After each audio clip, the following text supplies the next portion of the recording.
또 다른 분이 나으시면은 또 다른 분이 걸리고 이렇게 하는데, 여러분들 건강에 또 어려움 없으시기 바라고요. 우리 은비랑 유나도 또 어제 막 열이 많이 나고 그래서 병원에 또 갔다는데, 우리 은비하고 유나를 위해서 또 기도해 주시기 바랍니다. 오늘 우리 오후에 있을 순서를 위해서 위드 싱어스 오셔서 감사합니다. 네, 함께 한 마음으로 예배드리게 해서 행복하게 생각합니다. 오늘은 주의 여정의 고통을 돌아보시고라는 그런 제목으로 사무엘상 1장 9절부터 11절에 있는 말씀, 아까 우리 장로님 낭독해 주셨는데요. 이 말씀을 가지고 은혜를 나누고자 합니다. 우리가 이 한나의 기도 속에 담긴 그 간절함과 애절함, 그리고 그 서원에 대해서 생각을 좀 해보려고 그러는데요. 한나는 누굽니까? 네, 사무엘의 어머니죠. 근데 이 사무엘을 낳기 전에 엄청난 시련과 고통을 당했죠. 그래서 그 고통의 깊이와 또 그 넓이만큼 한나의 기도는 더 간절하고 유명합니다. 우리가 기도 중일 때 그 성경에 나오는 위인들의 그 기도를 가끔 살피곤 하는데, 한나의 기도가 빠지지 않는 이유가 그것이에요. 한나의 고통이 뭡니까? 한나의 고통은 자식을 낳지 못하는 거였어요. 지난주에 우리 혜련 씨가 옥동녀를 낳았습니다. 여기 혜련 씨의 아기입니다. 뭐 그 얘기가 그 얘기 같죠? 여러분들이 안 낳았으니까. 근데 한번 잘 사랑으로 좀 보시기 바랍니다. 오늘날에는 우리가 인공수정도 있고 하지만 그 시대에는 특별히 이 아들을 바라는 시대에 자식을 못 낳으니까 얼마나 속이 탔겠습니까? 사람들이 눈총도 줬을 거고. 그래서 제가 한번 생각해 봤어요. 지금은 딸아들 성별 구분 안 하지만은 여러 나라마다 다 남아 선호 사상이 있더라고요. 남아 선호 사상. 근데 왜 그런가 봤더니 뭐 그런 얘기도 많이 들어보셨겠지만 죄 문제를 해결할 구세주 메시아 약속의 후사가 뭘로 탄생할 것이기 때문에요? 아들로 탄생할 것이었기 때문에 아마 그런 그 사상이 남아있는지 모르겠어요. 아무튼 이 한나는 아들을 낳지 못해서 엄청난 한과 서러움을 갖게 되는데, 더 괴로운 것은 엘가나에게는, 한나의 남편 엘가나에게는 부인이 2명이었어요. 한나는 엘가나의 첫째 부인이었고 둘째 부인의 이름은 브닌나였습니다. 근데 둘째 부인은 자식을 잘 낳았어요. 그러니까 이 둘째 부인이 얼마나 득세를 했겠습니까? 그냥 홀기는 눈으로 애기도 못 낳는 주제 하면서 아마 지나가면서 자기들끼리만 들리는 소리로 찝찝거렸을 거예요. 찝찝거렸을 거예요. 한나의 남편이 이름이 뭐라고요? 엘가나. 가나. 왠지 많이 들어본 이름인데, 가나. 우리가 지긴 했지만은 엘가나죠. 근데 남편이 애를 못 낳는 이 한나를 더 사랑했어요. 엘가나가 한나를 더 사랑했어요. 그래서 제사 드릴 때마다 제물의 분깃을 자식에게 주는 그런 습관이 있는데, 자식이 없는 이 한나에게 자식이 있는 브닌나보다 2배를 줬는데, 그래도 마음의 괴로움이 해소가 됐어요, 안 됐어요? 마음의 괴로움이 해소가 안 됐어요. 해마다 제사를 드릴 때마다 한나는 더 남편에게 챙김을 받았는데도 오히려 그것 때문에 브닌나가 더 격동을 해서 괴롭히는 거예요. 그러면은 자식을 못 낳는 한나는 속이 뒤집어지는 겁니다. 그러면서 울고 먹지를 못해요. 그러면 남편이 가가지고 등을 토닥거리면서 왜 울어? 왜 울어? 애 못 낳아도 좋아. 내가 당신한테는 10 아들보다 낫지 않소? 하면서 위로를 해도 소용이 없는 거예요. 남편이 더 잘해줄수록 애를 낳고 싶은 거예요. 참 이게 중혼의 불행입니다. 중혼, 일부 다처제. 우리 영어로 폴리감이라고 하죠. 하나님께서 일부 다처제를 허용하셨습니까? 그러면 아브라함, 야곱, 기드온, 다윗, 솔로몬 다 부인이 여러 명 있잖아요. 모세 율법도 일부 다처제를 묵인하는 것처럼 이런 말씀이 있어요. 그 신명기 21장에 보니까 어떤 사람이 2 아내를 두었는데 하나는 사랑받고 하나는 미움을 받다가 그 사랑을 받는 자와 미움 받는 자가 둘 다 아들을 낳았다 하자. 그 미움받는 자의 아들이 장자이면은 편애하지 말고 장자로서의 권리만큼 유산을 주라는 그런 내용이 나와요. 이런 본문으로 인해서 하나님께서 한 명의 남편이 여러 명의 부인과 결혼하는 풍습을 마치 허용하신 걸로 오인할 수 있습니다. 그러나 결혼에 대한 하나님의 원뜻은 뭡니까? 일부 일처제예요. 일부 일처제. 신약 성경에도 이 점에 관해서 아주 분명하게 말씀하신 내용들이 많이 나오는데 디모데전서 3장 12절에 집사들은 한 아내의 남편이 되어 자녀와 자기 집을 잘 다스리는 자여야 할지니. 또 창세기에도 일부 일처제가 창조의 원리인 것을 이렇게 말하고 있습니다. 남자가 부모를 떠나서 그 아내와 연합하여 한 몸을 이룰지니라. 그러니까 중혼은 일부 다처제는 명백한 죄악이고 하나님이 세우신 창조의 질서를 파괴하는 것이고 결코 정당성을 보장받지 못하는 풍습입니다. 다시 우리가 한나 이야기로 돌아가서 사랑하는 남편에게 자신 이외에 또 다른 아내가 있는 이 여자의 일생에 어떤 삶의 고통이 있었을까? 정말 어떤 면에서는 가난보다도 더 척박하고 힘든 그런 삶이 아니었을까 생각이 돼요. 한나의 삶이 바로 그런 고통스러운 삶이었을 것입니다. 세상 일이 남편이 나를 사랑한다는 그 한 가지 사실만으로 다 해결된다면 그렇게 아파할 필요가 없죠. 그리고 그렇게 복잡한 생각들을 가질 필요가 없는 것입니다. 그래요. 여러분, 엘가나도 결혼 생활이 편안했겠습니까? 계속해서 반목과 질시로 복잡한 그 부인들을 두고 얼마나 엘가나가 괴로웠겠어요. 그러면 엘가나의 둘째 부인, 자식 숭숭 잘 낳은 분인나는 행복했을까요? 분인나도 분인나대로 행복하지 않았을 것이에요. 분인나는 사랑받지 못하는 그 여인의 모습을 괴롭게 보면서 시기 질투해야 되는 본의 아닌 그런 그 또 역할들을 또 해야 되니까 얼마나 더 힘들겠습니까? 이 사람이요, 뭔가 하나에 꽂히면은 계속 그쪽으로 생각하는 습성이 있습니다. 남편이 아무리 자기한테 잘해줘도 성에 안 차는 거예요. 한나는 계속 뭘 얻기를 원합니까? 아들을 얻기를 원하는 것이에요.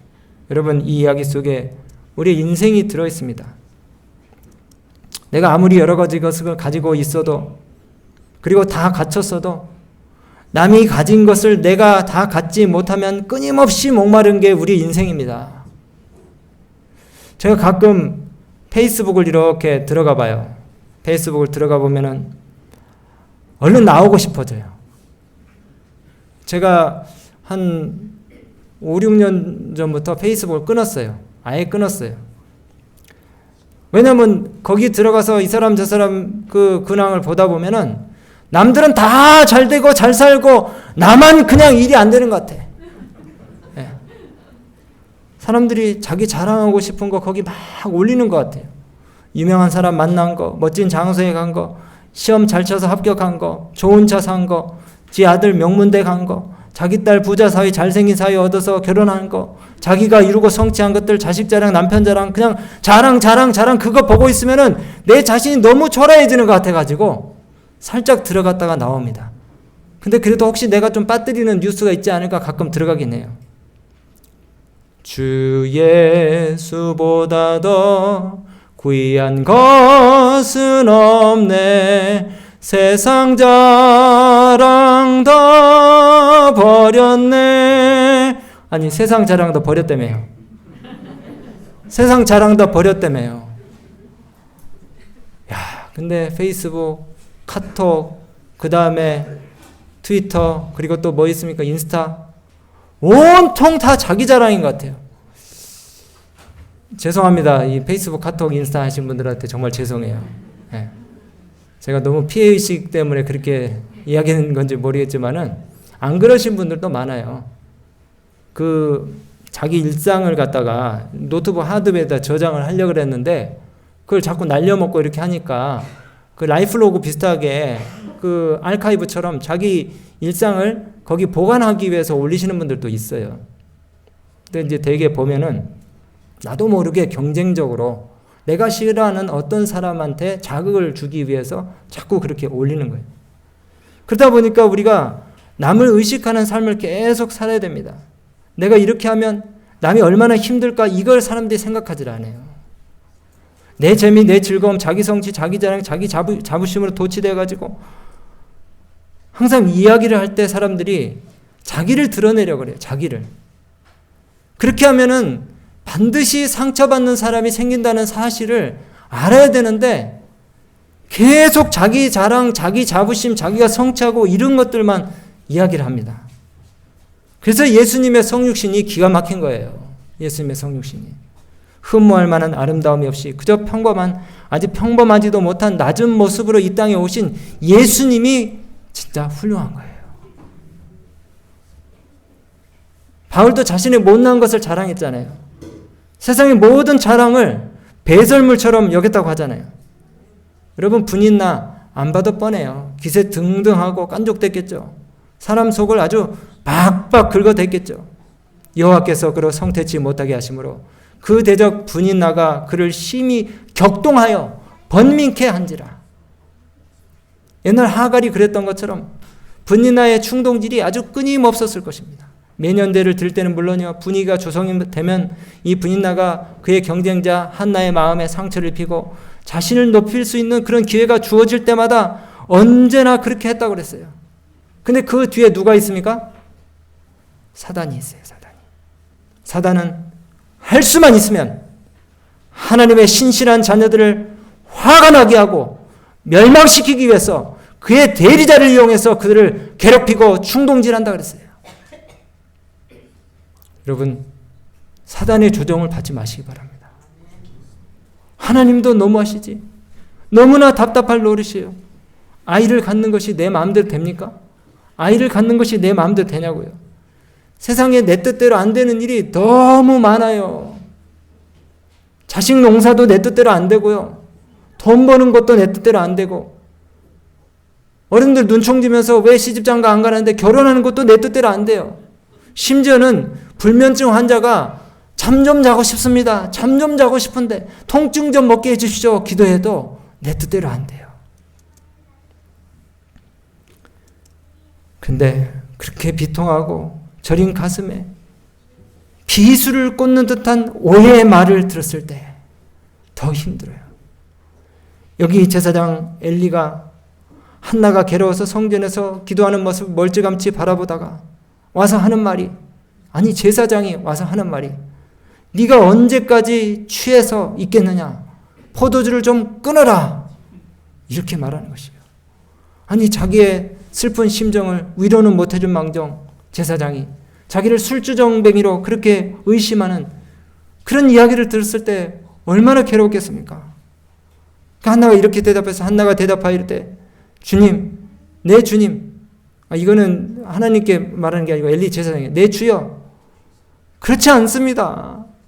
전 너무 괴롭고 아픕니다. 내 마음이 슬픈 여자입니다. 저는 포도주나 독주를 마신 것이 아니고 여호와 앞에서 내 심정을 지금 통회하고 있습니다. 당신의 여종을 악한 여자로 부디 여기지 마시고, 내가 지금까지 말한 것은 나의 원통함과 격분됨이 너무나 많기 때문에 내가 괴로워서 정말 어찌할 바를 몰라서 지금 이렇게 기도하고 있는 겁니다. 그래 이 선지자가 한나의 마음을 캐치하고 대답하여 이르되 평안히 가라. 이스라엘 하나님이 네가 기도하여 구한 것을 허락하시기를 원하노라. 그렇게 축복의 말을 해주고 갔어요. 여러분, 우리는 자주 억측과 비난 속에서 우리의 결백을 나타내기 위해서 여러 가지 방법과 태도를 취합니다. 얼마나 억울하고 화가 나고 괴로웠겠어요. 사실 우리가 다 아는 것 같이 항상 단정적으로 얘기하지만 상대의 사정을 잘 알지 못해요, 우리가.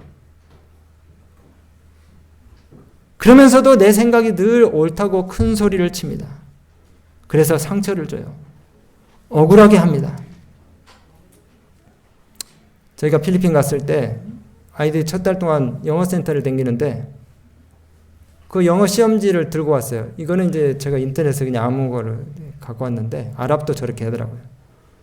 근데 이 채점지를 시험지를 갖고 왔는데 보니까 우리는 동그라미가 맞는 거잖아요. 정답이잖아요. 아니 근데 내가 튜터도 고용해가지고 개인 과외도 시켜주고 그 다음에 영어센터도 다닐 만큼 다녔는데 짝대기가 그어져 왔더라고요. 근데 이제 이거는 제 얘기는 아니면 다른 부모 얘기인데 그 부모도 처음에는 이해를 못 해가지고 거기 점수가 총점이 안 나와 있으니까 다 틀린 걸로 안 거예요. 근데 차마 애 용기가 꺾일까봐 아무 얘기도 안 하고 표정이 그냥 울그락불그락 해가지고 부모가 돌아섰는데 아이가 어떻게 할 줄은 몰라 하는 거예요. 왜냐면 다 맞았다고 부모한테 칭찬 들을 줄 알고 시험지를 내밀었는데 부모는 이게 다 틀린 걸로 한 거예요.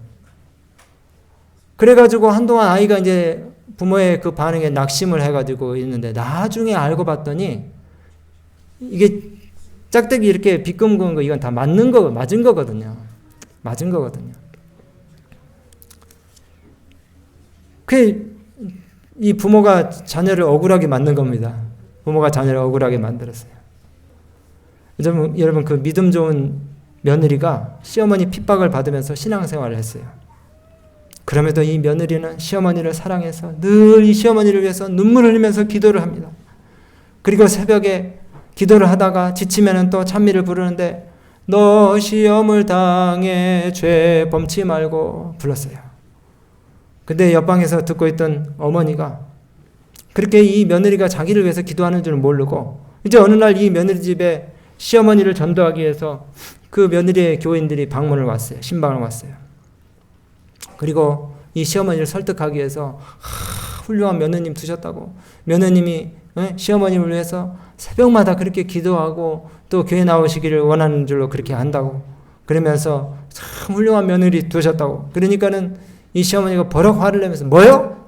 기도는 가장 괘씸한 노래만 부르고 앉았던데 그래서 이 교인들이 깜짝 놀라면서 아니 무슨 찬송을 불렀는데요? 그러자 시어머니가 기다렸던 듯이 너 시험을 당해 새 힘을 얻고 내 용명을 다해 곧 물리쳐라. 내 시험을 당해 내 시험이를 이겨서 새 힘을 얻고 제가 진짜 이거 우리가 웃으면서 이렇게 유쾌하게 들을 수 있는 이야기일 수 있지만은 정말 우리가 서로를 이해하는 데는 많은 약점과 한계가 있어요. 우리 부족함이. 우리가 상대의 얘기를 귀담아 듣고 그 사정을 헤아릴 줄 아는 넓은 도량을 가져야 합니다. 어느 부부가 한 아이를 데려다 키웠는데 부엌 선반 밑에 자기가 먹으려고 사온 수입 과자를 항상 넣어두면은 그 봉지가 늘 없어져서 그 아이가 훔쳐간 줄 알고 아이를 고아원에 돌려보냈어요. 그러면서 원장님한테 이렇게 거짓말하는 아이는 이제 필요 없습니다. 그래서 보냈는데 얼마 후에 장롱 뒤에서 바스락대는 소리가 나서 살펴봤더니 쥐가 그 과자 봉지를 끌고 가지고 계속 먹는 거예요.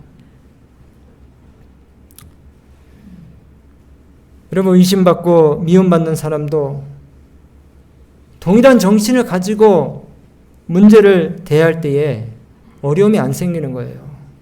억울하다고 왜 그랬을까? 그 사람의 말과 행동과 주변 상황과 살아가는 환경 등을 우리가 다각도로 폭넓게 고려해야 됩니다. 당신의 여종을 악한 여자로 여기지 마옵소서. 한나가 엘리자 사장의 오해를 받았을 때에 버럭 화를 낸 게 아니고 부드럽고 완곡한 태도와 말로 당신의 여종을 악한 여자로 여기지 마옵소서. 한나가 그런 날카로운 꾸지람을 받고도 침착한 마음을 유지하면서 온유한 정신과 권위의 자리에 있는 분에게 존경을 표시하면서 그의 오해를 이야기한 자신의 슬픔을 조심스럽게 언급하고 자신의 결백을 담대하게 단언했다는 것. 우리가 배워야 되는 것이에요.